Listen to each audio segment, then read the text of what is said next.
Muy buenas noches a los amigos del Coven Internacional Ecléctico. Hoy una noche más, haciéndonos compañía y escuchando una buena conversación entre amigos. Hoy nuestro compañero Diego desde Canarias nos trae una exposición compartiendo sus impresiones sobre un tema peliagudo que es el tema de la geopolítica. Muy buenas noches. Buenas noches a todos. Efectivamente, vamos a hablar de geopolítica y lo primero lo voy a situar, qué campo estamos tratando cuando usamos la palabra geopolítica. Política viene de gestión de la vida común. En la cultura griega, las polis eran ciudades. Pero claro, no eran ciudades como las de hoy, eran entidades autónomas, un Estado. Y ya con un nivel elevado de complejidad se justificaba el buscar métodos, formas para que los objetivos básicos de la población tuvieran garantías de éxito. Y era la gestión la administrativa, jurídica, militar, todo el ámbito de necesidades que genera la convivencia de grandes números de personas. El geo indica lugar, indica un territorio y sería la zona necesaria, no ya para, no habitacional, no era donde se vivía, sí, pero sí era la zona de interés económico, agricultura, ganadería, se cuidaba una distancia de seguridad con los contrincantes, posibles enemigos del entorno. Geopolítica es el logro de satisfacer necesidades de supervivencia de un grupo amplio de población. Claro que la práctica en la realidad de la convivencia y no ya de una población entre sí misma a nivel endógeno, sino con relación a los vecinos, que eran a su vez ciudades-estados con las mismas, exigía algún método de pacto, de diplomacia de diferentes ciudades-estados, y eso se llamaría geoestrategia, que lo veremos más adelante. En este momento voy a desarrollar el porqué y cómo se ha desarrollado la geopolítica desde la unidad más simple, porque es más fácil de reconocer los componentes, hasta como objetivo aplicarlo a la actualidad, en el momento presente. En un principio, la manera de justificar que la norma, que era necesario una conducta normalizada, se veía necesario legitimar a la autoridad que genera esas normas y las hace cumplir. No era posible el estado de igualdad, de opinión, porque la historia y los acontecimientos y el devenir habían demostrado que era necesario una imposición vertical de los elementos básicos que garantizaran la seguridad y el funcionamiento de todos los estamentos que constituían esa sociedad. La forma de legitimar esa supremacía del juez podía ser también una entidad militar, un general, dependiendo. En Esparta era más militar y quien legitimaba la dinámica colectiva era la fuerza militar. Quizás Atenas era más política. Se conseguía un acuerdo, se conseguía una responsabilidad en la que cada cual asumía su parte para cumplir y funcionaba. ¿Por qué funcionaba? pues porque generaba riqueza. En aquellas sociedades se alcanzaba un equilibrio entre las personas, la población, que ocupaba su capacidad, su tiempo en la producción. Y otro grupo de personas que hacían lo mismo en la gestión de esa producción, en la distribución, en generar excedente, en sacar rendimiento de ese excedente, el comercio.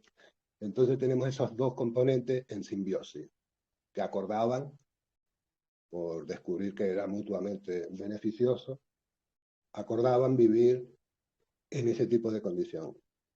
Podríamos decir ya de que el grueso de la población ofrecía sus servicios en servidumbre y obtenía seguridad. Seguridad en los alimentos, seguridad en cuanto a la convivencia sin riesgos, seguridad frente a extraños que podían atacar la ciudad en busca de botín. Y funcionó porque la población en esas condiciones se multiplicaba con mayor éxito. Si hay comida, si hay protección, los niños crecen, los ancianos están atendidos y ocupaban territorios cada vez mayores. Correcto. Eso es geopolítica. La gestión interna de una población numerosa, que ya excede a la tribu, al clan, a los grupos consanguíneos. En esa situación, el sector que no estaba comprometido a trabajar en el campo, en el ganado, en las actividades productivas, en 10, 12 horas diarias, digamos que voy a decir que su existencia, su producción de beneficio para el grupo era ocioso, quedaba libre y ocupaba su tiempo en mejorar, en lidiar con dificultades internas, pero no estaba liberado del trabajo de producción. Así florece la filosofía, la técnica que pedía las necesidades del momento, pues el cálculo, la diplomacia y ciertas actividades que redundaban en el beneficio común. Al correr del tiempo, con el crecimiento de diferentes núcleos urbanos, llegaban a tomar contacto físico. Habían crecido, ya pasamos un salto largo de miles de años para llegar a la situación en la que aquellos elementos de geopolítica eran insuficientes. La población ya tenía otro tipo de necesidades, ponían en duda su destino atado al yugo y era necesario nuevas fórmulas, actualizarlas. En algún momento surgió la necesidad de que el statu quo estaba legitimado por algo superior a todo lo conocido, la deidad. De ese modo surge el interés de perfilar, conformar, darle sentido a la entidad divina que cumpliera esos requisitos de mantener la cohesión, el statu quo. Sin embargo, la población conserva su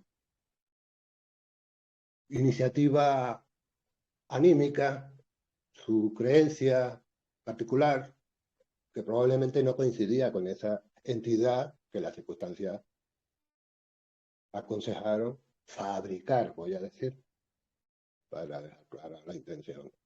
Es una fabricación cultural que responde a una necesidad objetiva del momento. Eso sería legitimar el statu quo. Sin embargo, la población, que ya de antiguo traían creencias, encontraba mayor consuelo en esas creencias, digamos, naturales, inmediatas, del medio conocido. Una intuición, y eso empieza a crear ciertas grietas en el proyecto. Personas de la aristocracia hereditaria que fabrican la justificación del statu quo, que tiene que convencer a una mayoría de población que su vida está destinada a una labor sacrificada, desagradable, tienen que hacer algo, tienen que hacer un esfuerzo. ¿Cómo legitimamos? ¿Cómo aparece la filosofía? Dentro de la filosofía han ido apareciendo diferentes apartados según la materia que esté tratando. La lógica, la semiótica, la semántica, la epistemología. Al correr de los siglos, al complicarse la situación, era necesario descubrir herramientas. La lógica socrática, bastante antigua, de origen helenista, se plantea o descubre que cualquier cosa que sea planteada se puede mirar con dos premisas, dos situaciones posibles, vamos a ver si se verifica, probablemente de las dos se sintetiza y se acaba en una conclusión que tiene ya en sí esa legitimidad. Toda esa asamblea que trató el conflicto puede asumir el resultado final como colectivo, se hacen cargo de esa conclusión y la aplican. Después descubren que los elementos utilizados en la lógica todavía son, digamos, partes más sutiles, más pequeñas, que podrían ser, mira, es que el significado que tú le das a algo no es el que yo interpreto. Estamos hablando del mismo tema, entonces era necesario asignar significados a determinados significantes. Significante puede ser un objeto, puede ser una necesidad detectada, insustancial. El significante puede ser una emoción.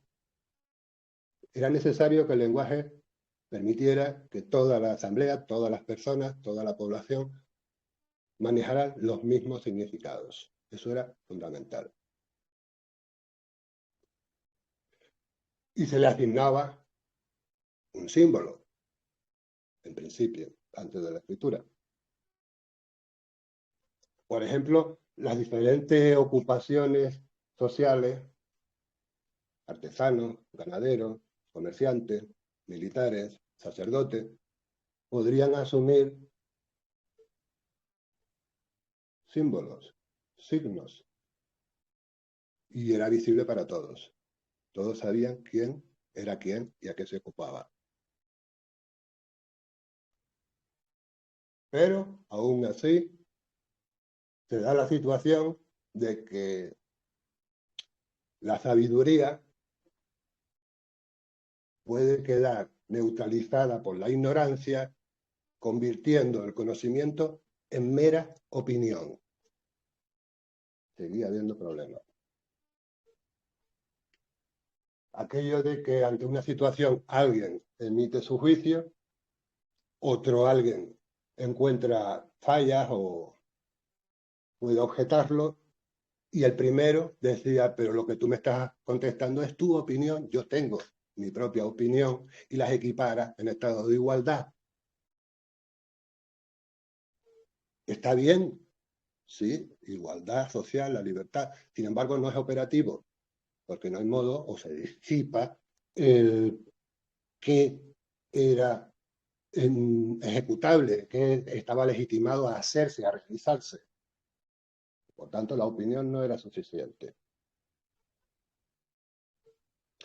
Aparece la semántica, aparece la epistemología, parte de la filosofía que estudia los principios, fundamentos, métodos de conocimiento humano. ¿Vale? ¿Y eso qué significa? Significa que una de las partes no podía seguir, digamos, intelectualmente, a los que estaban ociosos y se pasaban sus horas útiles buscando soluciones a problemas, mientras que esta otra parte estaba atendiendo el ganado, la tierra o la batalla. Ahí surge una disparidad. Aparece el concepto culto frente al profano. Y así llegamos a relativamente épocas muy cercanas, la Edad Media, por ejemplo. La divinidad dejó de convencer a todos.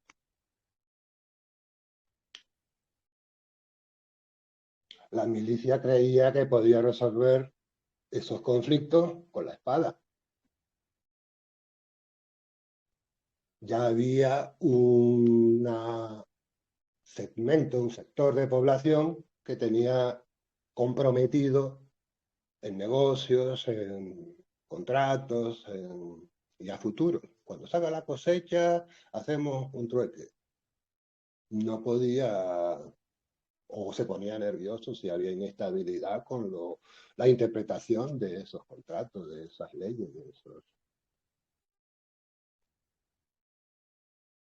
Quiero llegar a lo que va a ser y es mi tema en este momento, la etapa desde el modernismo a la contemporánea. Desde el inicio de la ciencia como nuevo paradigma que legitima, no ya lo divino, la ciencia legitima. ¿Qué legitima? Pues legitima la disparidad de la población. Ni somos iguales, ni se nos conceden los mismos derechos. La población en la Edad Media no eran esclavos, pero sí eran siervos. ¿Por qué? Porque se daban a cambio del servicio que prestaban para recibir alojamiento, para recibir alimentación, para recibir seguridad.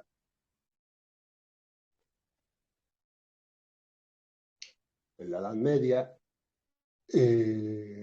aun cuando estaba operativo la justificación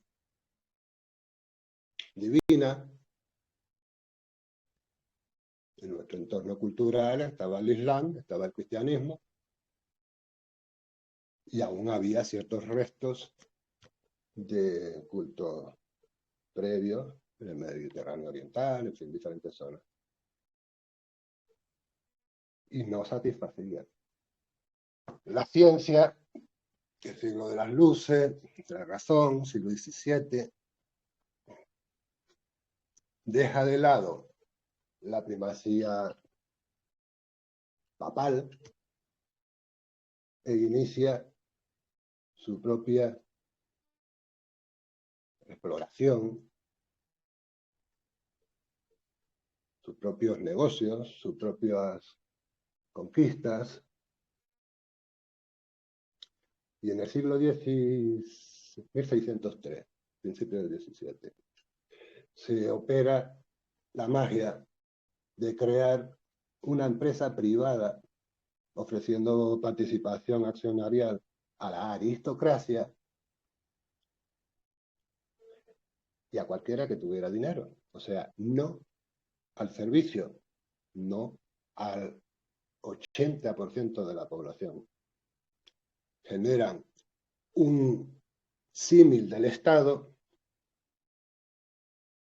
con todos los atributos de ejército, de impartición de formación hacia el dominio de los mares, hacer cartas, hacer mapas, hacer... Y empieza el coloniaje. Entonces, la geopolítica, que en un principio era la gestión de nuestra vida común, pues empieza a ser otra cosa, porque se trata de ir al exterior, ocuparlo y ponerlo en rendimiento para el origen, la ciudad que inició ese proyecto. Y fue muy, muy productivo. Una revolución.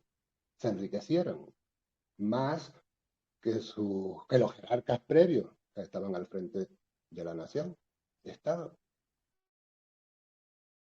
Eso sucedió en Europa. ¿Por qué no sucedió en Asia?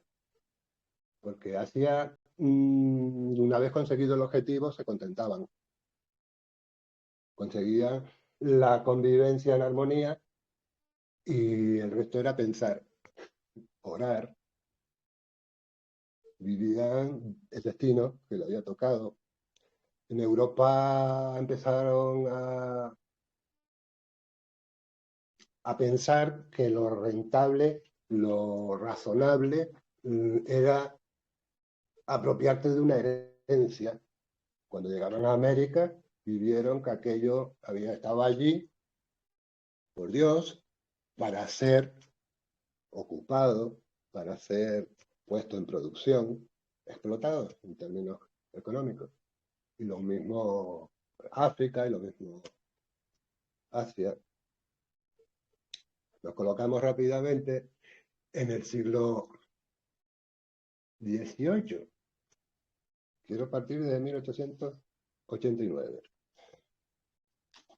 En 1889 ya la estructura era claramente un binomio, una aristocracia hereditaria y una población sujeta al trabajo. No ya la producción, al trabajo. El servicio doméstico no produce nada sino bienestar de quien recibe esos servicios, pero el que lo da, no, no es productivo. ¿Por qué no es productivo? ¿Por qué dejó de explotar la población como creadora de riqueza? Porque la riqueza la estaba proveyendo los territorios de ultramar o las colonias. Sin embargo, la riqueza era tanta que creaba conflictos, tanto con la estructura establecida, que era monárquica, en toda Europa, en concreto en Francia, en aquel momento que tenía una cierta preeminencia en lo que era el continente, frente a Inglaterra, que nunca se sintió continente, es una isla.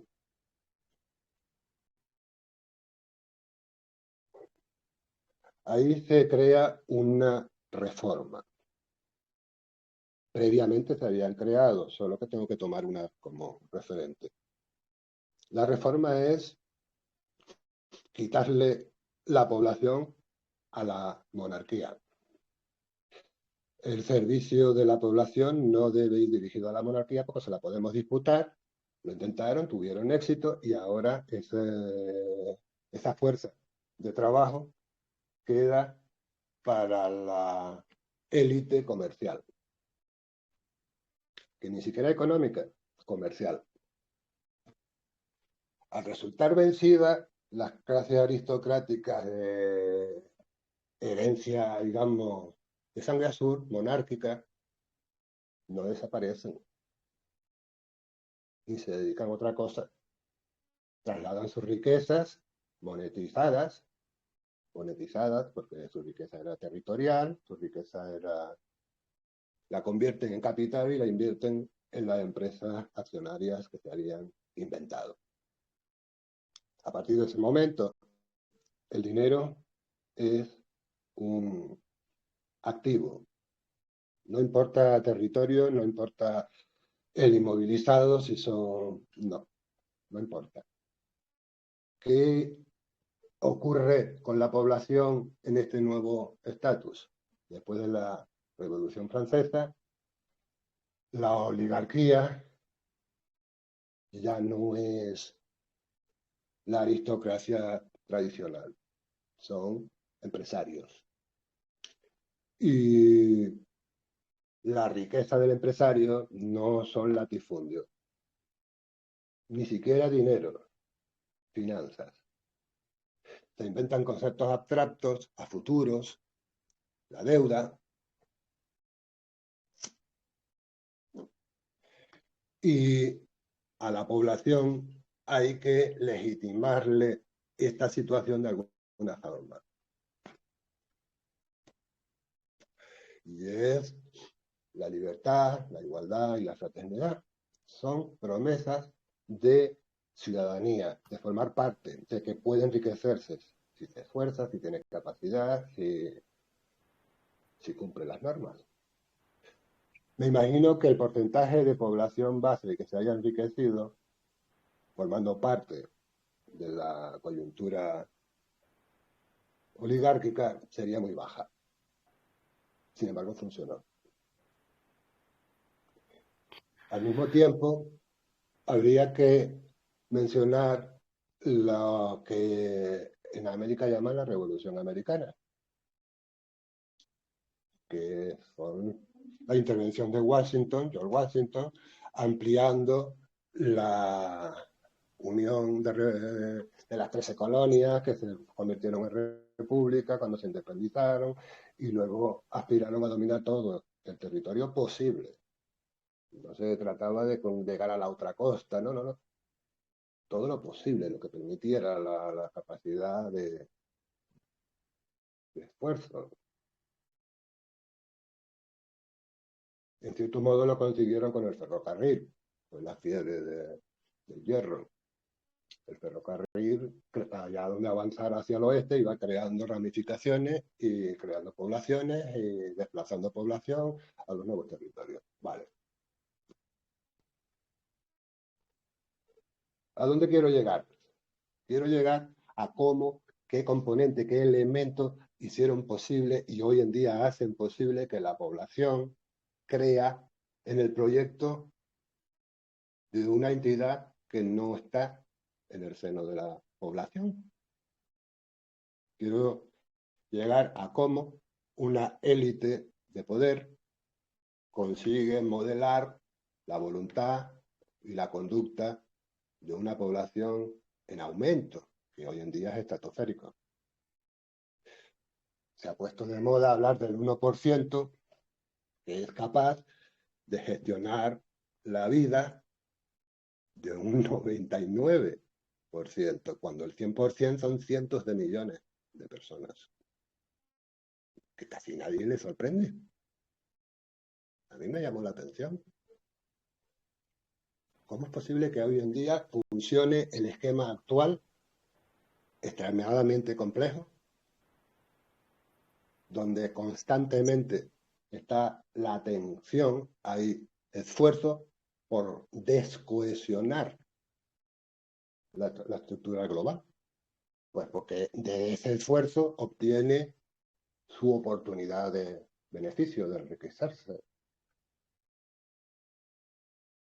Parece, yo percibo, que el estado actual, contemporáneo, habría que marcar qué espacio de tiempo consideramos contemporáneo. Bien, todavía no lo voy a esclarecer, mi opinión, de cómo yo lo percibo y cómo las fuentes que yo consulto pues me han hecho pensar. Vale. Ahora me sitúo en el siglo XIX, donde ese tipo de esfuerzos que amenazan con romper la cohesión del sistema básico de convivencia y de producción y de obtener riqueza, hay que decir que no tiene límite.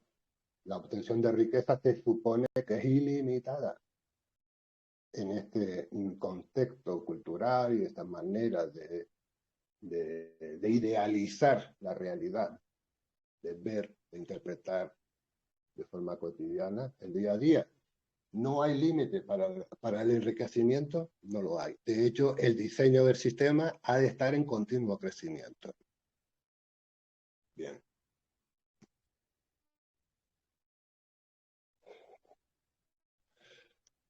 Pues, si la semiótica estudia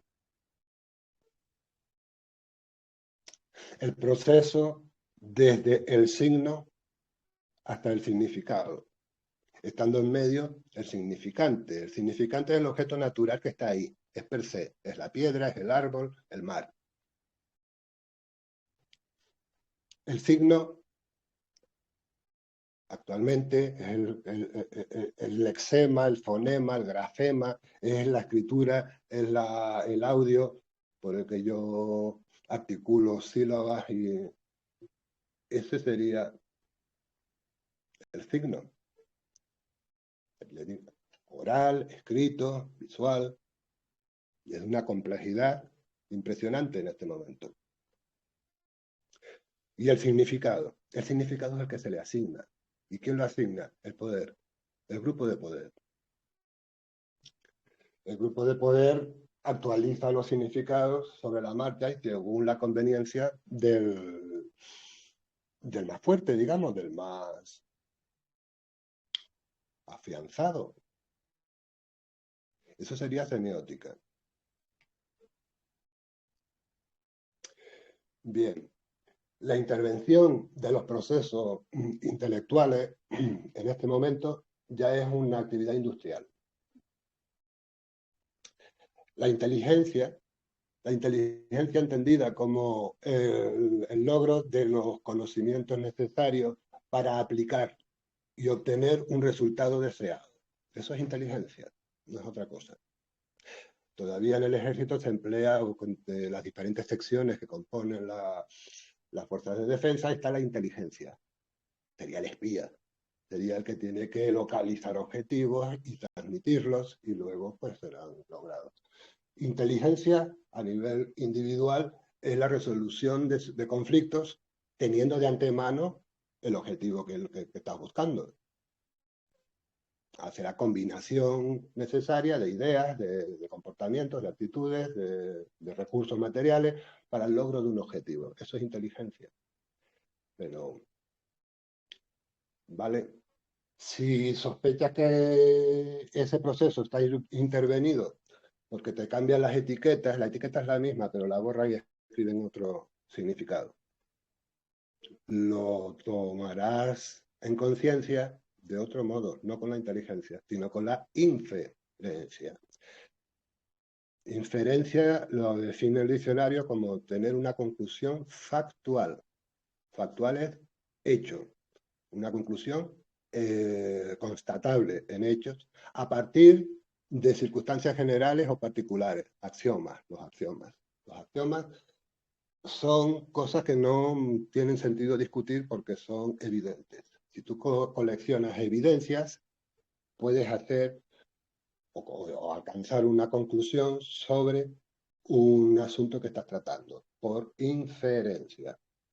Si observamos a los detectives de moda, de las novelas, de Agatha Christie, Sherlock Holmes, te entretienes con su novela detrás o siendo testigo de esa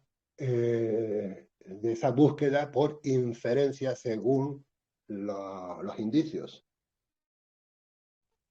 Y al final de la novela nos da la sorpresa de quién era el sujeto buscado. Por simple inferencia. Es importante el concepto de inferencia porque nos hace autónomos. Nos hace que cada persona, al margen de todo el entramado en el que estamos obligados a vivir a diario, de entramado de comunicación con diferentes intenciones, con muchísimas técnicas para falsear, para falsear las conclusiones. Y lo hacen no porque sea mala gente o yo qué sé, que tengan manía, lo hacen por puro beneficio económico. Una persona que necesita una imagen determinada va a pagar a los profesionales de la comunicación necesarios y van a hacerle una campaña según el deseo del que paga, obviamente.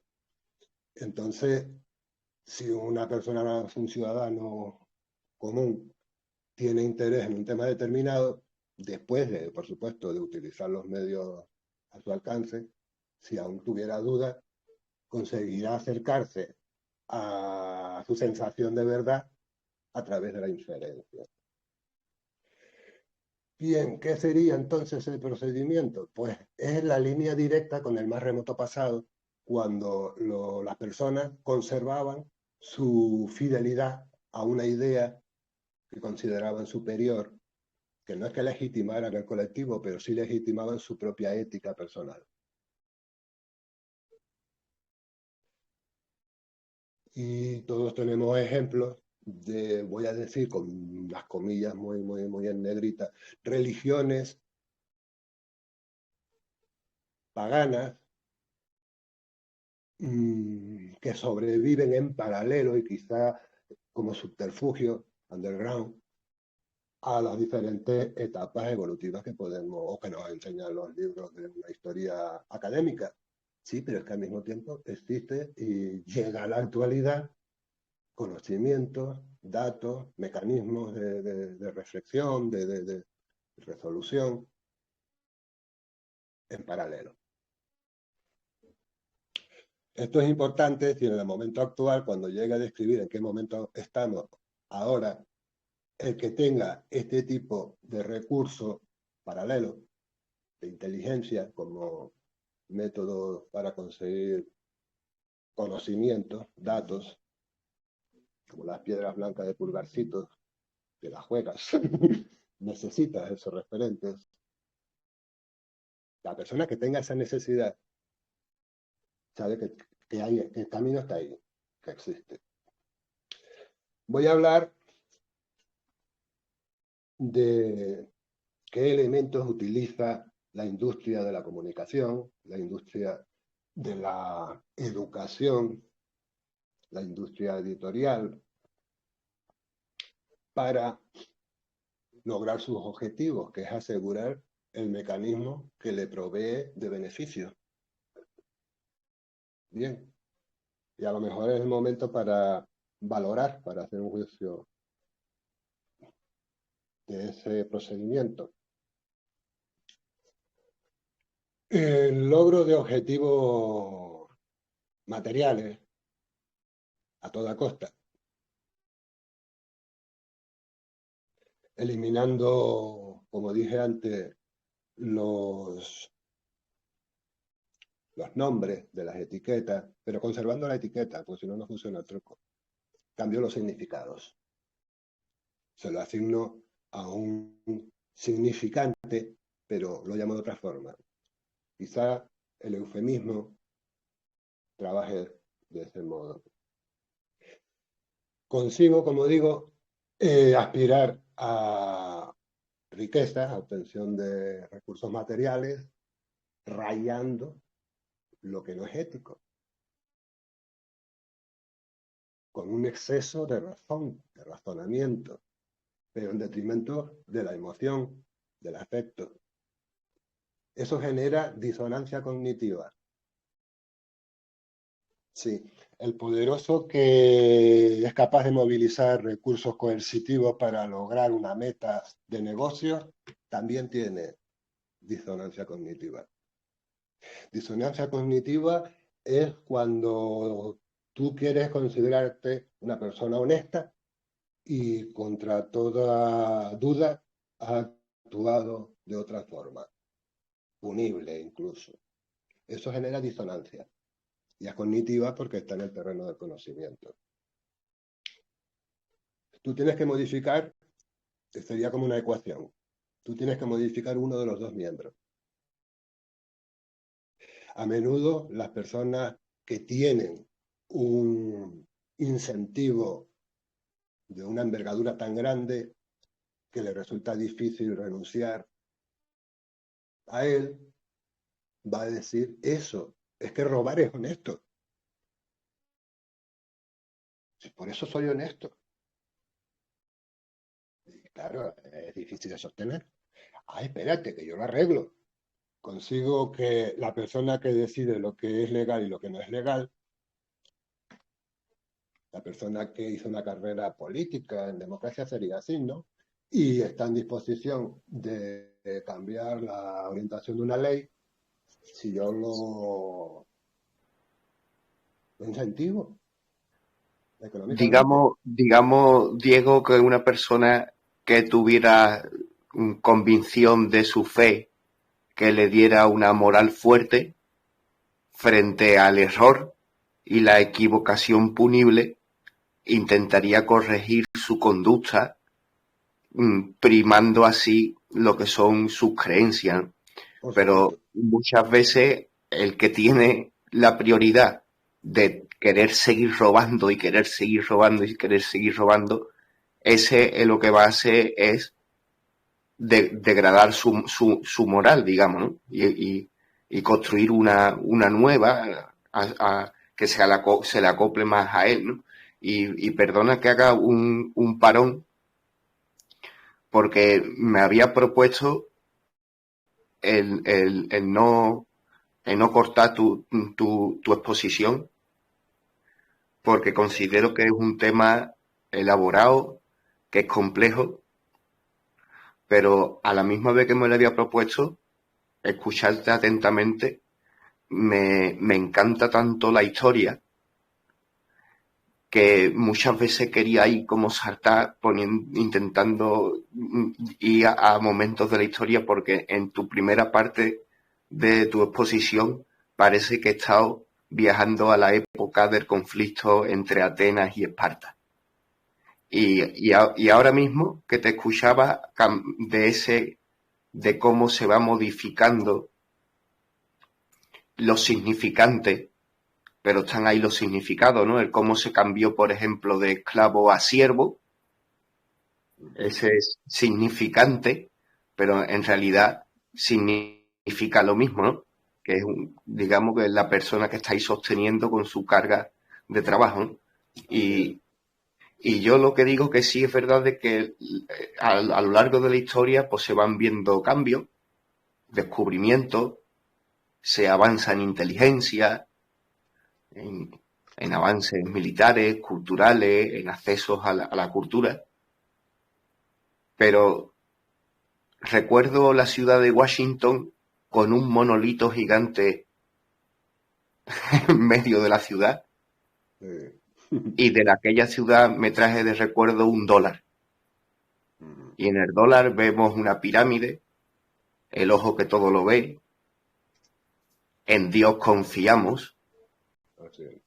Y lo que digo es de que es verdad de que a lo largo de la historia van cambiando las cosas, pero hay cosas que están como en nuestras narices. Vamos, no hace falta, no me tengo por qué creer el más listo del mundo, como para darme cuenta de que siguen presentes simbología del antiguo Egipto. Así es. Por decir una tontería más de la que puedo decir, ¿no? Y que se ha quedado inmutable en significado y en significante.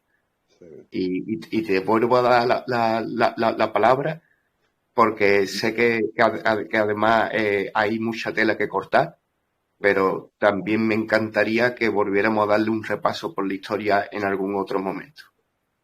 Sí, sí, pues seguro. Lo que tú acabas de proponer era en la línea que yo estaba desarrollando de la disonancia cognitiva, se puede resolver en esos dos modos, o altera la primera parte de la proposición o la segunda. La persona, o dependiendo de la decisión tomada, será la persona honesta que se gana a sí mismo para sí, de la otra persona que se pierde para el grupo, su clan. Lo voy a decir de otro modo.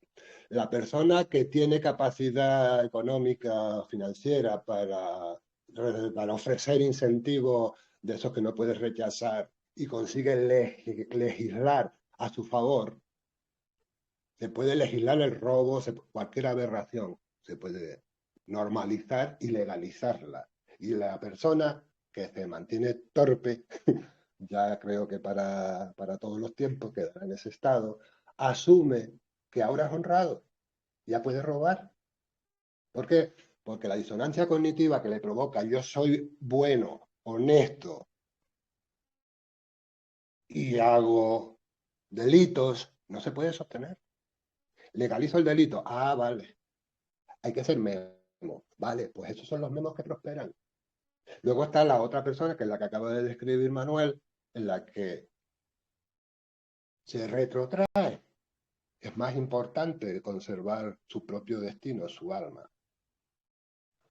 Bien, ¿por qué? Porque es la que ve mi madre, la que ve mi familia, la que ve mi vecino. Ellos sí me la ven. Ellos sí son importantes para mí. Renuncio a ese beneficio, entre comillas, un beneficio envenenado que te va a costar muy caro. Renuncio, me acomodo a lo que tengo, lo comparto y vivo una vida orgánica, me atrevería a decir.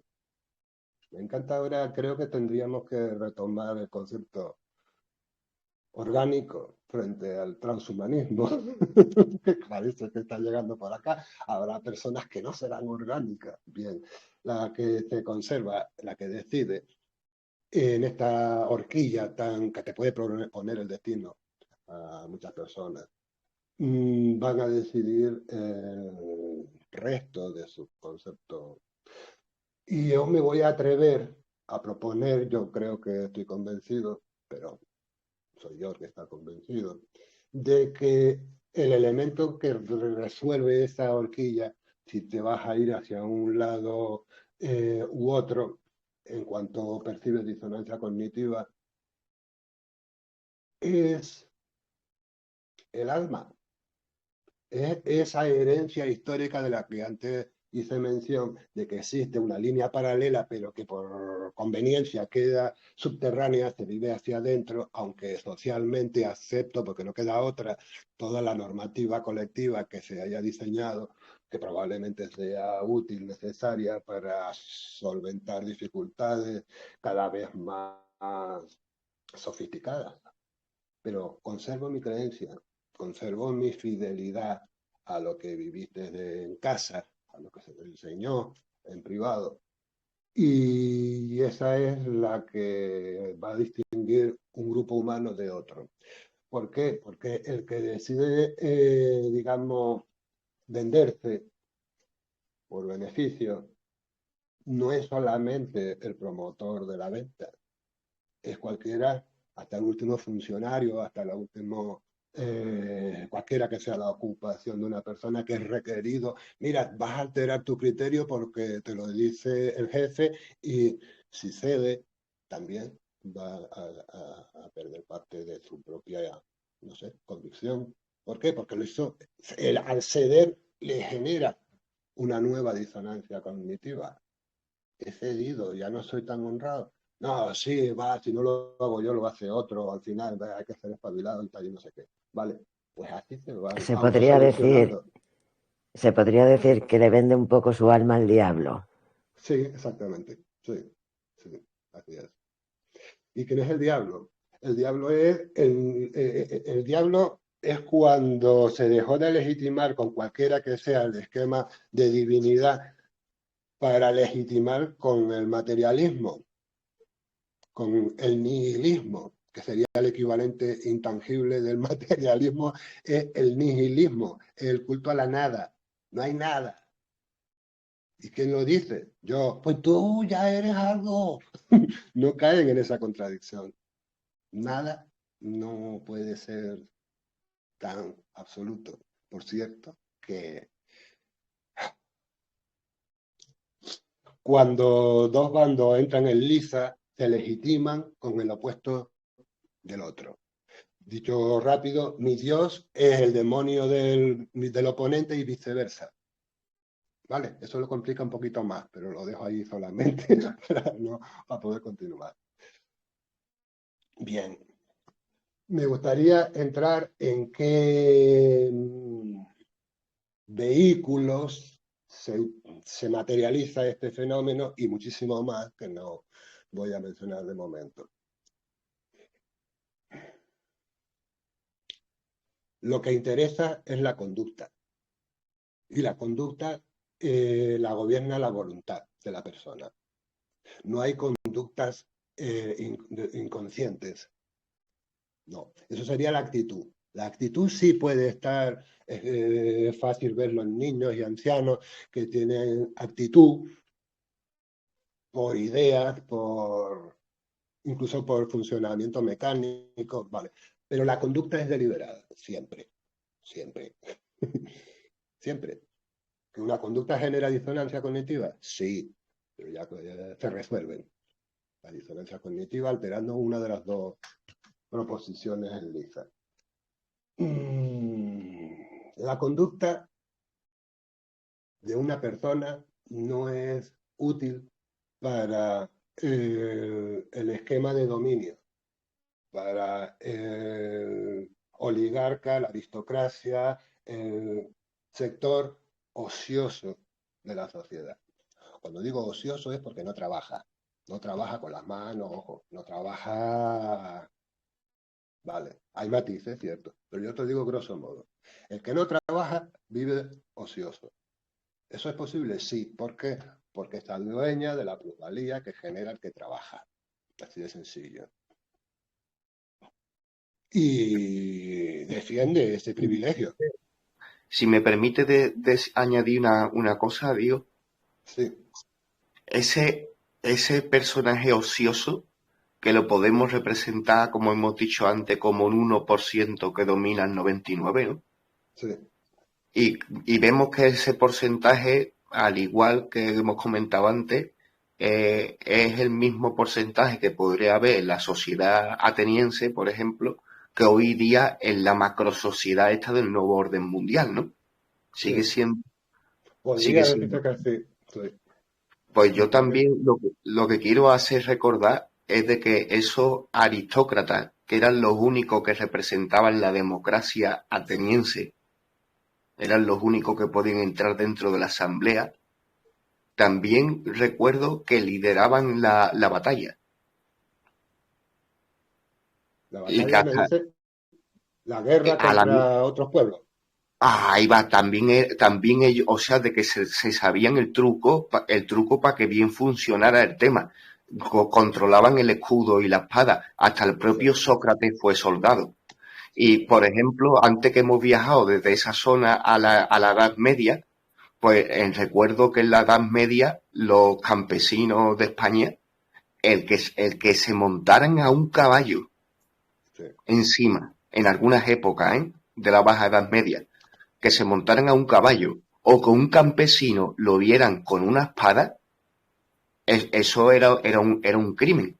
Sí. En toda regla, consideraban de que la espada era robada, consideraban de que era un elemento que no debería de tener en las manos, porque no, porque era un arma totalmente de los caballeros Y lo mismo, y con lo que no es espada. La idea de blasfema era también perseguida. Una persona claro, que claro, sea.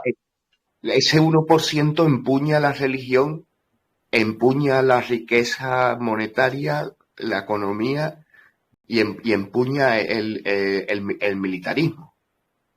Cierto. Para extrapolarlo, para tener bien claro de quiénes siguen siendo ese 1%, ¿no? Pero que a la misma vez comprender de que son herederos de ese caballero andante. Por eso también a veces a la hora de hablarlo hablamos de historia y nos comenta tú historias que han pasado con Inglaterra, con la Reforma, con esto, porque venimos de una herencia histórica, ¿no?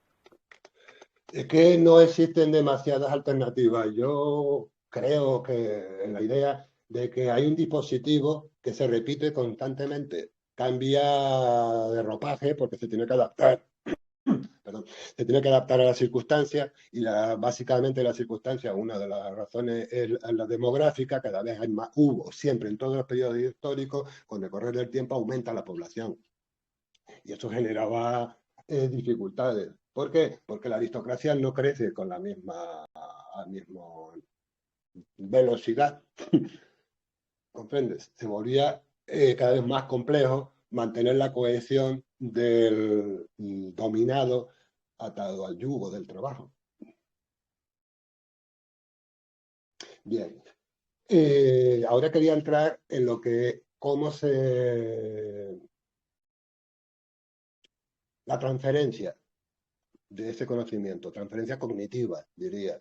¿Cómo consigues que la estructura que fabrican de forma egoísta, persiguiendo intereses espurios del que diseña los proyectos educativos, diseña los conceptos de familia, diseñan, en cualquier caso, el significado de las cosas? Bien, y lo hacen a través de la comunicación. Si pensamos en animales gregarios, colmenas, termiteros, hormigueros, en cierto modo las migraciones de pájaros, encuentras que hay una pauta colectiva. Hay como algo no hablado, hay algo como que se ponen de acuerdo un número elevado de individuos para actuar de un determinado modo que es beneficioso para la supervivencia colectiva. Los peces, cuando se arremolinan en una bola porque se sienten amenazados. Algo tiene que poner en comunicación la intención de todos los individuos para actuar como un coro, para coreografiar su actuación en un momento determinado y en diferentes circunstancias, porque igual hacen en el apareamiento, esta enorme cantidad de individuos que se dirigen al unísono hacia un punto geográfico determinado, donde se va a producir el encuentro y la reproducción de los individuos. ¿Vale? En caso de insectos, creo que ya se han encontrado respuestas en las feromonas. Las feromonas es química. Una química que comunica al entorno la disposición a esas determinadas situaciones, a la defensa o la reproducción, o por ejemplo la abeja que descubrió un yacimiento de alimentos, pues se comunica con los demás y van luego gran número de ellas todas a tiro hecho a aquel punto, ¿vale? ¿Cómo se pusieron? Pues esto es con comunicación química. Luego otros usan señales que nosotros no vemos, infrarrojos y demás. Y los humanos, porque los humanos ya hemos alcanzado el comportamiento enjambre. Los humanos estamos tomando decisiones unísonas en tiempo, vamos, las elecciones generales. Pues claro, por el lenguaje, por la comunicación. Sí, pero no es decir, hola, buenos días. Vamos a estudiar cómo la comunicación nos obliga a modificar conducta. Que no pasa nada, ¿vale? Pero, ¿qué justifica la modificación de conducta? ¿Lo hago por interés propio, por beneficio propio, de mi grupo, por mi familia, de mi equipo de fútbol en el que estoy jugando? ¿O quizás sea algo que a mí no me toca, no tengo parte, porque son los intereses exclusivos de aquella élite que antes estuve mencionando? Porque entonces, si es así, sí tengo que analizarlo y tomar conciencia de esa situación. Bien, voy a usar 3 ejemplos. El problema de Tucídides, los falsos dilemas del esquema Schwarzbank, muy moderno, y el mecanismo por el que neutraliza la sabiduría, se crean el falso debate entre sabiduría e ignorancia dejándolo en tablas. Eso ahora está de moda. Voy a empezar por él. Cuando tú te encuentras con una situación en la que tienes que definir tu estado de vacunación en este conflicto de 2 años atrás, hasta hoy, pues en ocasiones generaba problemas. Me voy a dedicar solamente al fenómeno problemático. No tomo partido, sino que es un fenómeno reciente en el que cientos de millones de personas han actuado al unísono en una disyuntiva vacunado o no vacunado. Vale, en ese sentido lo pongo. La vacuna como una entidad clínica, yo no entiendo no soy especialista de salud, no voy a hacer valoración. Pero sí que me llama la atención de cuando una persona dice, estoy vacunado, puede haber otra, o viceversa, me es indiferente. No estoy vacunado y recibe respuesta, da igual. El caso es que genera una situación tensa, en la que una de las partes siente coacción, siente la llamada a sumarse al grupo, un determinado grupo. ¿Por qué? Porque al dar sus razones, no, yo tengo estos datos, yo tengo esta información, cito estos autores y según las conclusiones, no sé, estadísticas, lo que sea, yo lo he valorado y he tomado una decisión. La contraparte te va a dar los mismos argumentos, pero en sentido opuesto. Sí, porque yo también me he informado, yo tengo estos autores, yo tengo estas comunicaciones, yo tengo estas estadísticas, yo tengo estas, y en base a eso he tomado la decisión de la que sea. El caso que quedan tablas. Vamos a atribuirle a una de las partes la sabiduría, el conocimiento real y pormenorizado del fenómeno. y a la otra parte la ignorancia, el que no se ha ocupado de nada y actúa por imitación. Ambos están a la misma altura. ¿Por qué? Porque el conocimiento se convierte en opinión. Los medios se aseguran, los medios masivos de comunicación se aseguran de que lo único transferible son opiniones. Si eso fuera real, posible sé que es, pero si fuera real y ya estuviésemos en esa situación, simplemente han partido por la mitad, vamos a esperar que ocasionalmente, a lo que es el conjunto de población. Habría que estudiar por qué. Porque a menudo se enfrentan. En realidad no es la mitad. En realidad las estadísticas van coincidiendo una y otra vez en 3/3. No 2 mitades, sino 3. 33%, 3. Porque hay un tercio neutro. Vale. Al final va a ser, la totalidad se concibe como 60% y el otro 30% es fantasma. No se le menciona, él no sabe, no contesta. Bien. O no desea responder a la encuesta. Entonces el 100%, el 60% que sí contesta y participa se convierte en el 100% de la muestra. Vale, esa es la mecánica. Entonces, si la argumentación de mi conducta es racional, es holística, es emocional y afectiva, no sigo, pero quiero expresar que es muy completa porque te has tomado la molestia, el tiempo le has dedicado. Estás a la misma altura de la persona que cultiva conscientemente su ignorancia, que sería opuesto. Bien, ¿por qué es importante? Porque solo una de las dos partes es capaz de tomar iniciativa y actuar según el automodelado. La otra parte ni siquiera es consciente. La ignorancia es inconsciente del mecanismo y de la situación en la que está. Bien, ese es el tercer tercio. El que simplemente ve la situación como un espectador en la butaca, pero el escenario desarrolla una obra, una interpretación dramática que no está conmigo. Yo no estoy en el escenario ni participo en las situaciones que se ven en esa situación, en el escenario, en la obra a desarrollar. Bien, sin embargo, el que cultiva su ignorancia, según las críticas que leyó, según las veces que salió en la tele, según ve al actor y es su estrella. Y aplaude y dicen ahora, ¿sabes? Es que es impresionante cómo pueden modelar la conducta de un tercio de la población,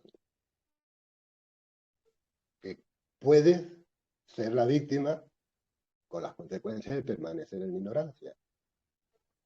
Pero es que llenan toda la pantalla. Se soslaya que existe más posibilidades y personas convencidas y capaces de poner argumentos sobre su elección.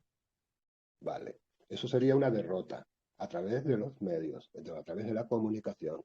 Bien.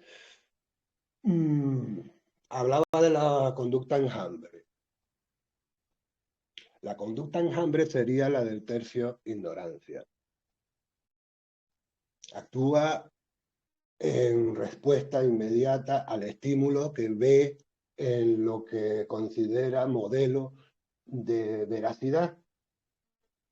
No voy a mencionar ningún programa televisivo, pero cada cual piense en eso y localiza, está hablando de este. Bien, sí, hay un comportamiento enjambre casi telepático, casi, porque millones de personas reciben el estímulo y reaccionan al unísono con la misma respuesta. Es algo que hay que estudiar. no está estudiado. Lo que lo guardan bien oculto. ¿Por qué? Porque es el truco que los enriquece. La rana hervida. Si, si tú rechazas algo extremadamente escandaloso, sí, porque te produce escándalo, no porque en sí mismo tenga o no tenga, pero escojo el caso en el que me escandaliza una proposición y entonces la eludo, digo no, vale. Esa situación propuesta me va a volver dosificada. Bien, que si no quieres, no, pero mira que si llegamos hasta la esquina, lo ves de lejos, no tienes por qué entrar. Y a lo mejor cedes. Llegando a la esquina hay otra persona que ya entra en debate con esta, con una maravillosa, creando expectativas infinitas, que aquello fue, y ya te ha convencido, bueno, por lo menos te acompaño hasta la puerta, ala, y al final estás dentro. Eso es la rana hervida. Te van induciendo a la obediencia, a la sumisión, poco a poco. Las dosis de ceder no son tan abruptas como todos juntos, no. Van a conseguirlo con tiempo y eso se diseña previamente. Hay ingenieros sociales especializados en esto. Vale. Se parece bastante a la ventana de Overton. Overton fue un señor, un catedrático, un académico, que cuando publicó su libro no vendió nada e incluso tuvo cierta mala fama en el entorno de trabajo, ¿no? Pero la historia posterior ha demostrado no solo que tenía razón, sino que se puso en práctica, se aplicó. Él coge una regleta, imagínate eso, una regla, y hay un punto neutro que es la posición actual en la que se encuentra la sociedad con respecto al aborto, por ejemplo, no sé, cualquier tema de los que hay ahora, el cambio climático, cualquier cosa de esta. Y dice, bueno, esto lo ponemos en el centro de la regleta y yo tengo luego una plantilla que coloco encima y es deslizable.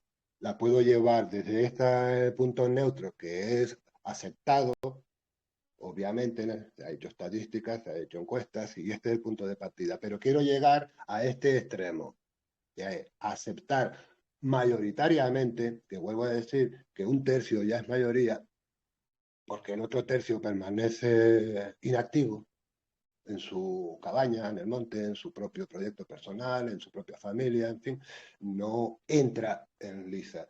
Encontrarás un sí, un no. Entonces yo tengo que desplazar para que ese tercio no definido en el sí y en el no, tengo que ganar algo, un 10%, y ya le da mayoría al sí. Sería, es el factor deslizante.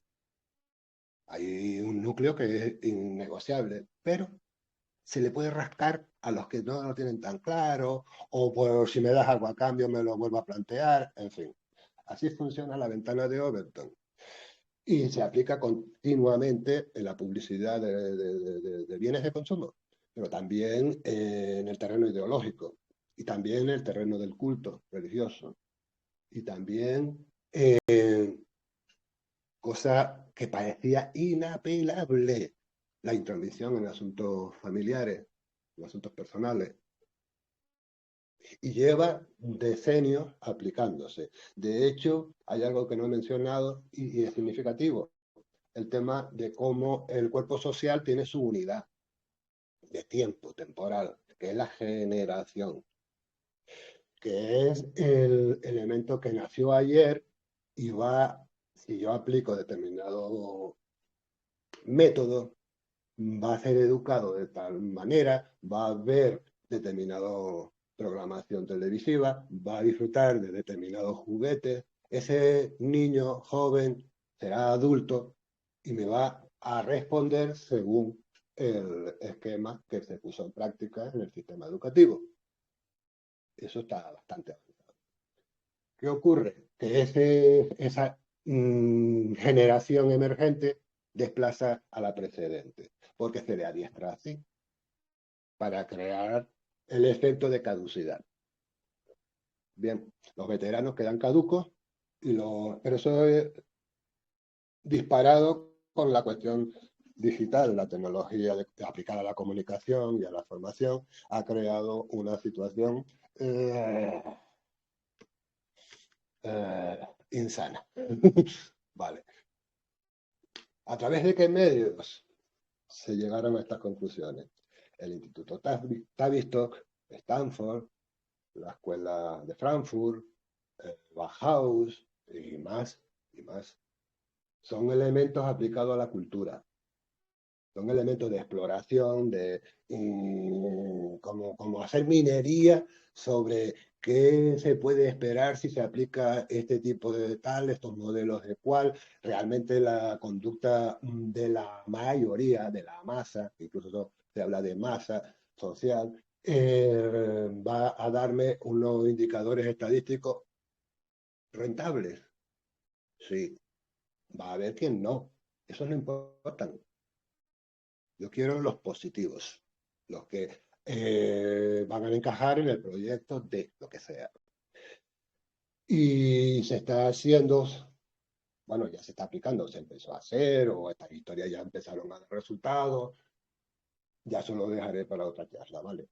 Desde el siglo XIX. El primer proyecto institucionalizado fue la Sociedad Fabiana, inventó el socialismo. ¿Vale? ¿Por qué? Porque Adam Smith inventó La riqueza de las naciones, fue su obra más conocida, describe completamente y sin ningún pudor la explotación legítima que puede ejercer el poder, el fuerte sobre el débil. Ya está. Eso quedó perfectamente dilucidado, pues la segunda mitad del siglo XIX. No voy ahora a decir porque me puedo equivocar con las fechas.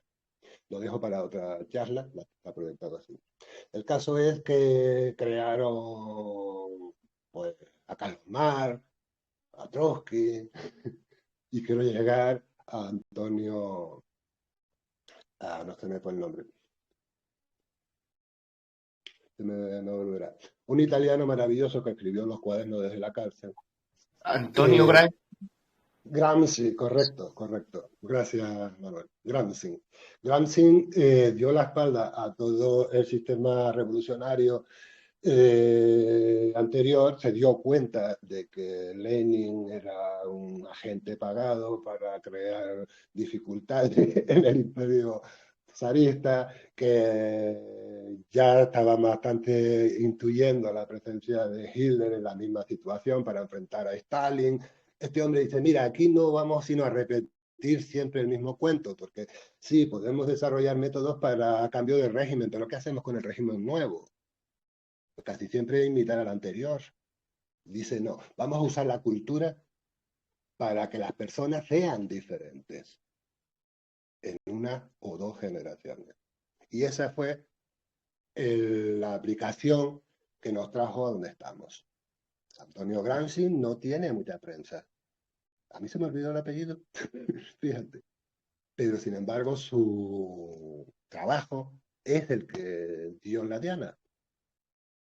Modificar las conductas colectivas a través de la cultura. Ahí lo dejo. Bien. ¿Por qué? Y voy abreviando, contra, que no se nos fue el tiempo. ¿Por qué? Porque los humanos, según las investigaciones aplicadas a la sociología y luego, o sea, primero a la psicología individual y luego a la sociología de grupo, descubre que existen mecanismos heredados, son la forma de ser de un humano a lo que se apela de forma subrepticia, como por la puerta trasera, para de alguna forma teledirigir la conducta, que es lo único que le importa al nihilismo materialista, la conducta productiva. No, tus ideas internas, cómo te percibes a ti mismo, no es pertinente en el proyecto de ellos. Ellos les basta con que tú modifiques conscientemente tu conducta. Bien, Y últimamente hasta la actitud, pero ya eso es nuevo. Quieren que cambies tu actitud, una cosa impresionante. Pero la conducta sí, tiene unos fundamentos. La persona tiene una tendencia al conformismo, pues con una amenaza de castigo y al mismo tiempo una promesa de beneficio, dependiendo de cómo decidas actuar. Secretamente, tú no vas a decir a nadie que te dejaste convencer, pero probablemente muchas personas cambian su decisión inicial, primero temiendo el castigo y luego aceptando la promesa de beneficio. Y hay experimentos que mencionaré en su momento de diferentes universidades en los años 50, 60, en lo que esto llegó a dar como una fiabilidad científica. Bueno, dejaron de trabajar o de obligar a la persona al trabajo físico, que fue lo que he relatado desde toda la historia, para en el siglo XX interesarse también por su rendimiento, ¿qué? Emocional, porque intelectual no. En cualquier caso, su rendimiento intangible, sus valores no, no contables. Bien, el nombre ya se lo podemos poner porque tiene varios nombres. A mí me gusta hablar del alma, por mi propia convicción personal. Hay una anécdota de una película que Kunta Quinte, ¿se acuerdan? En la que Raíces desarrollaba la dinámica de la esclavitud en los Estados Unidos a principios del siglo XIX. Entonces una señora de una finca de algodón, de una hacienda, se enamoró de un obrero de la hacienda de al lado. Eran negros los dos. Y entonces, según la costumbre, este hombre esclavo tenía que hablar con su amo y pedirle que a su vez este amo hablara con el amo de la señora a ver si llegaban a un acuerdo y ellos podían casarse. Casarse significaba tener descendencia, porque ya tú ves cómo estaba aquello en aquella época. Cuando esa reunión se hizo, se habían hartado de whisky, de todo esto, los dos amos, y a la salida estaba lloviendo y había un charcón enorme y todo barro, y el amo del negro se cayó. El negro se quitó la ropa, le puso como alfombra y con una actitud bastante sumisa, pidiéndole disculpas por su tal y cual, aquel le dio de latigazos con la fusta que usaba para el caballo y todo eso fue visto por la señora, la mujer enamorada de aquel hombre, que finalmente fue a tocarle a la ventana, mira que ya me voy a hablar, y ella le dijo, no, yo no me voy a casar contigo. ¿Cómo? No, no, no, dejó de tener interés para mí. Y él le dice, pero ¿por qué? Porque que te humillaste mucho, no lo entiendo. Pero espérate, que es el amo. Y ella le dice esto, el amo compró tu cuerpo, el alma se la regalaste. Esa es la cuestión. Decidir si no puedes neutralizar una fuerza superior, siempre puedes refugiarte en tu interior, aunque te cueste caro. Sin embargo, puede y sucede de que personas dicen si el alma no existe, se apegan a la visión nihilista, materialista del enemigo, en realidad, de quien lo lleva a esclavitud. Vale. Eso está porque, como decía, existen mecanismos innatos, heredados, que inducen al conformismo según una serie de circunstancias. Pueden inducir también a la sumisión, que no es lo mismo. Y la identificación. Vale. Me quedo con la identificación y voy a leerte la definición, que es interesante.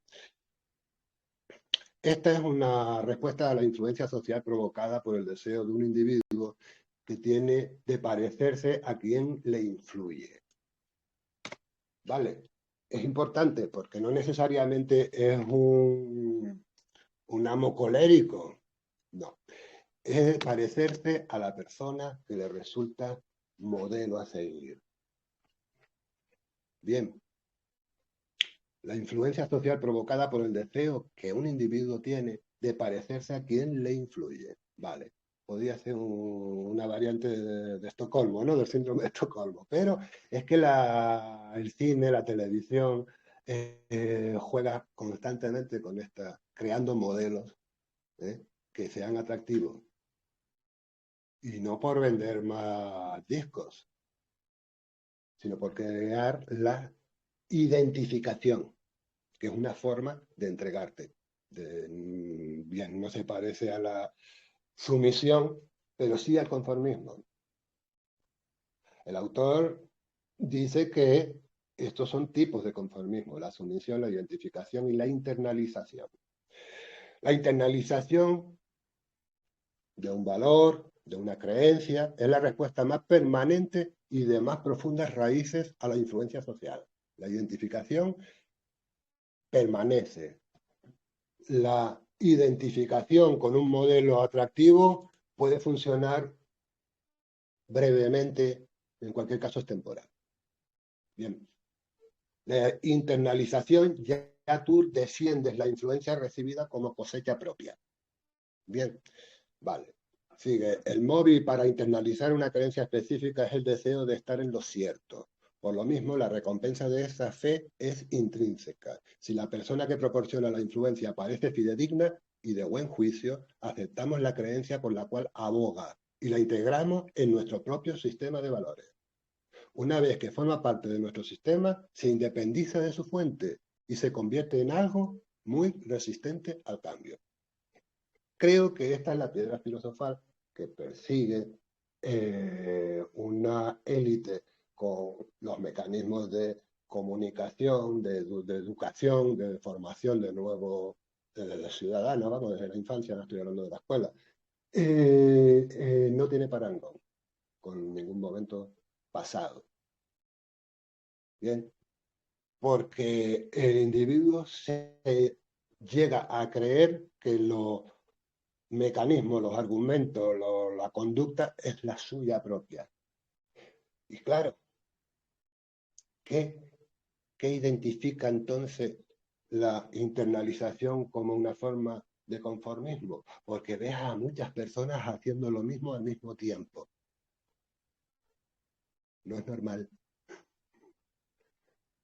Bien, y lo harán, porque al ser internalizado, lo harán para siempre. Da miedo, ¿no? Y la cuestión de que, como hipótesis, lo que acabo de decir, se confirmara porque la tecnología lo permite, porque es lo único que no se tuvo hace 500 años, 1000 años, o cualquier episodio anterior. Los humanos somos los mismos, la sociedad y las estructuras económicas son las mismas, pero la tecnología cambia. Y en este momento ya no es la tecnología aplicada a la producción, sino aplicada a la comunicación y a la creación de valores, de actitudes y de conductas. Ahí está el interés de estudiar este aspecto.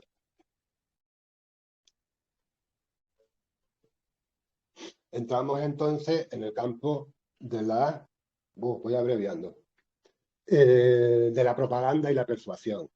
Bien, son los medios que utilizan y creo que su objetivo era ese que acabo de mencionar, la internalización de los presupuestos externos, no los propios de uno. Bien. Sí. Perdona, con respecto a la propaganda, veo que es como el resultado final, porque antes tú has hablado de que hay unos estados de influencia que son como menos duraderos y otros ya como que forman parte más del individuo, ¿no? Exacto. Y me llama la atención de que en las últimas décadas no aparece ni un político carismático. Sí. No, ninguno sin que merezca la pena. Si había alguno que merezca la pena, le tiraron un misil en la cabeza, estoy seguro. Y, sí. y a nivel político no hay nada de nada que pueda ser modelo de nada y que nadie esté conforme con eso, como si se supiera que son modelos temporales. Me refiero a la señorita Merkel, al tipo del peluquín, al Biden de ahora, no sé, todo, al Macron en Francia, que además a- a- acaban siendo como auténticas piñatas de la gente al cabo de los 4 años, ¿no? Se desahogan con ellos y todo porque no merecen la pena, ¿no? Pero con respecto a lo que es la propaganda, lo que es el cine, Sí. las estrellas del deporte, no sé, me llama la atención que por ahí es por donde acaban pillando más a la persona. Y date cuenta de la respuesta individual de esas personas casi clónicas, casi clonadas, que tienen que ser conscientes de que están en una masa que hace lo mismo al mismo tiempo. Lo llaman colectivización. Han positivado el concepto colectivo. Es como un broche de orgullo el fundirte en la masa, el no separarte, distinguirte, el no contravenir. Es de una sumisión patológica en la que el individuo se diluye. El otro, por contra, es la persona que quiera conservar su, su característica es como criminalizado. Primero se le afea, se le intenta dejarlo como atrasado, como maruja, como, no sé, paleto, en fin. Se le usan esquemas de maltrato en realidad. Y si aquel no entra en la sumisión y se aparta y sigue su propia creatividad y desarrollando su potencial, tiene que ver el fenómeno colectivo de lejos, porque estamos en una fase de colectivización cultural, espiritual, cognitiva, es una catombe. Ahora bien, como bien ha dicho Manuel, eso se aplica a los países donde está Macron, Boris Johnson, eso es Occidente, el mundo occidental. Date cuenta que para un nativo del Orinoco, un Yanomami, él tiene su palabra en su lenguaje, que lo entienden los demás de su clan, de su tribu, de su familia. Somos el mundo, estamos en el mundo, pero se está refiriendo a la selva, porque no conoce nada más. La totalidad del espectro espacial es el mundo. Nuestro mundo es Occidente, nuestra cultura es Occidente. En otros lugares, hay dos o tres más, tienen otras situaciones distintas, sin hacer juicio de valor. Probablemente para resolver conflictos se usan los mismos métodos, ¿vale? Pero sí que quiero afirmar de que lo que estoy comentando lo veo en nuestra estructura occidental. Se ha dilapidado la herencia cultural, se ha sustituido por valores del otro día y se les ha maximizado en importancia de una forma injustificada y quizás, en cierto modo, desproporcionada. Y como ya llevo 1 hora y media pronto va a ser, vamos a dejar cosas para otra charla posterior. En la charla posterior que quiero hacer es primero el fermento, cómo se hizo un esfuerzo para sistematizar el cambio de la conducta colectiva del cuerpo social. Y eso arranca más o menos en la mitad del siglo XIX. De cómo se aplica de una forma compulsiva los esquemas de revolución o de reforma, que la historia está llena de tirar el tablero para volverlo a montar el mismo, pero engañando las pretensiones del productor de la masa, que va a venir contento y feliz. Hemos conseguido cambiarlo todo y trabajan con más ahínco. Bien, pues en este periodo de mediados del 19 hasta el otro día, para no hablar del día de hoy, porque esto se ha precipitado, la génesis de cómo construyen paradigma. Paradigma es el modelo a seguir, lo que se considera un axioma. En eso es así, no se discute porque siempre fue así. Eso sería un paradigma. También estas medidas, ¿no? Los cánones de medidas, también es un paradigma. Vale, pues eso es una imposición desde arriba, se disfraza de efecto natural, consecuencia de, y está castigado el no aceptarlo, castigado con la exclusión, con el ostracismo, en fin, métodos blandos de represión. Y lo quiero llevar hasta el momento en el que fracasa las revoluciones del siglo XX, que eso se da en los años 90 del siglo pasado. Y como arranca el protagonismo tecnológico, reforzadísimo, y amenazando con el transhumanismo, y el dinero desaparece y serás feliz, cosas de este tipo. Pero eso lo dejo para otra charla. Ya llevo 1 hora y media y estarán cansados. Yo por lo menos lo estoy. Ruegos y preguntar.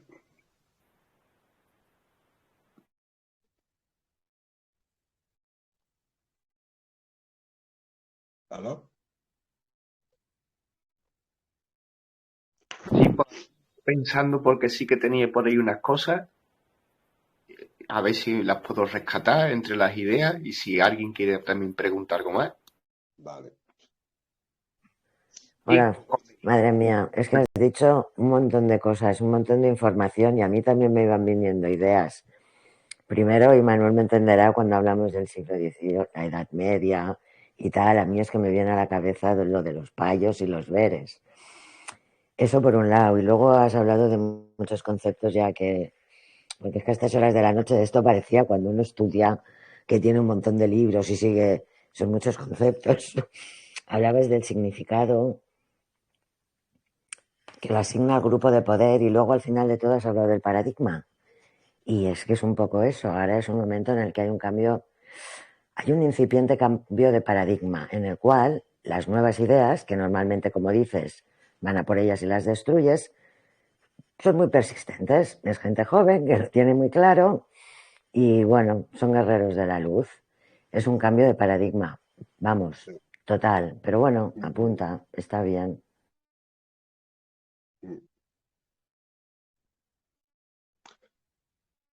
pues, El problema está en que si te subes a un carro no sabes a qué destino te puede llevar porque no es tú no hiciste el carro ni decides el itinerario. Y tal y como van las cosas y a una velocidad que no veas, pues ya no están pensando en las generaciones que nacimos en los años X del siglo pasado y que ahora ya estamos por encima de los 50 años. Han construido algo que se va a desarrollar en el futuro con las personas que hoy ya son jóvenes. Exacto, pero estas personas jóvenes lo que quieren es construirlo de otra manera. Entonces hay que destruir este paradigma, la institución, la necesidad de una jerarquía, bueno, Yo, muchísimas otras cosas. Yo lo veo con que es darle la espalda. Nosotros tenemos ya un bagaje que yo me atrevo a considerarlo hereditario, congénito, en el que decides sobre los parámetros básicos de lo que conviene y lo que no conviene, de dónde encuentra satisfacción a ciertas reclamaciones que tiene uno, sobre el más allá, sobre dónde vengo, en fin, lo que sería el culto. Yo lo llamo culto. Religión no me gusta. Para mí religión es un conjunto de partidos políticos que en su momento histórico estaban justificados y gestionaban bien el asunto, pero que hoy en día ya no. Entonces, las personas deberíamos primero reconocer nuestra propia naturaleza y hacer el esfuerzo necesario para vivir conforme a ellos, a nuestro propio descubrimiento. La autogestión en el terreno, este terreno, y llevarle la contra al que considera que tú debes acomodarte al paradigma dominante. Así lo veo yo. Y empieza a ser útil en ese contexto.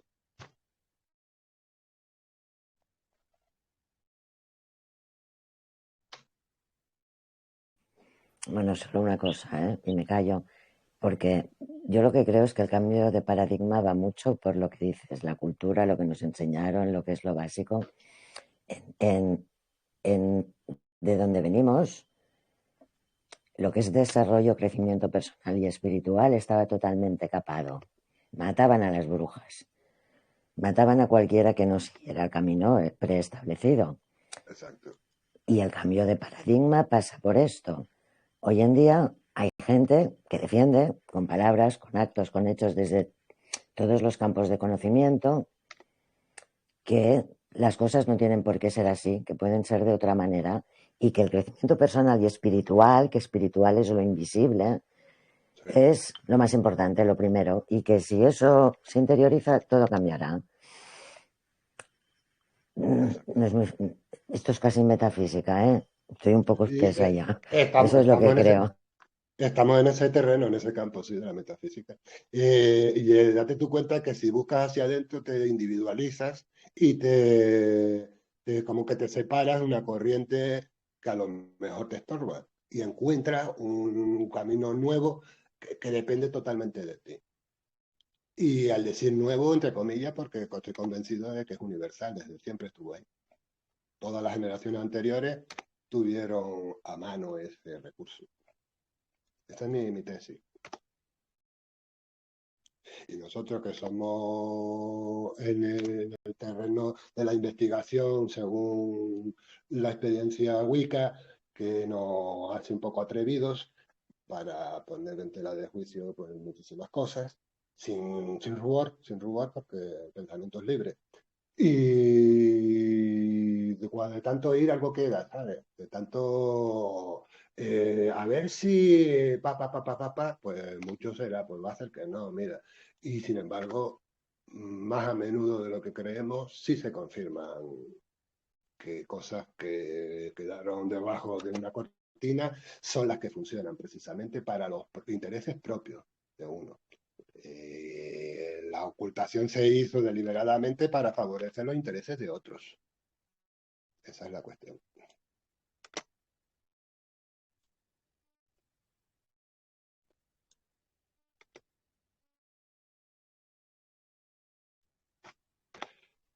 Y ahí es donde también pues ya he introducido la cuestión de luces y sombras. Luces y sombras son un único fenómeno. Es la voluntad de la persona al descubrir caminos, horizontes, que en un principio no estaban a la vista, descubre los pros y los contras.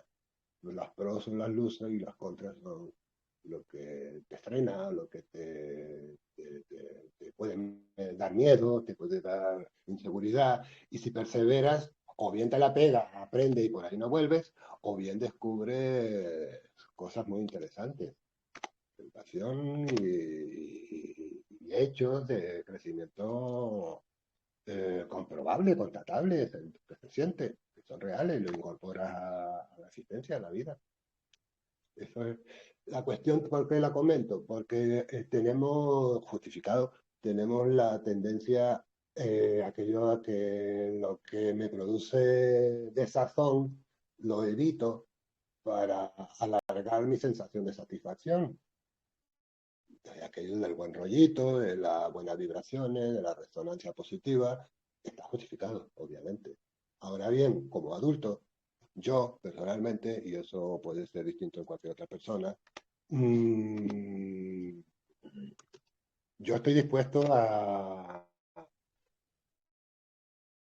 al riesgo, porque estoy confiado en que cada vez que me pierdo, me vuelvo a encontrar. Y digamos que voy ampliando un mapa de recorridos que no merece la pena volver a pisar y los que merece la pena ahondar en ellos. Ahí me siento lo que yo llamo la aplicabilidad de una investigación, de una exploración personal. Y ya está.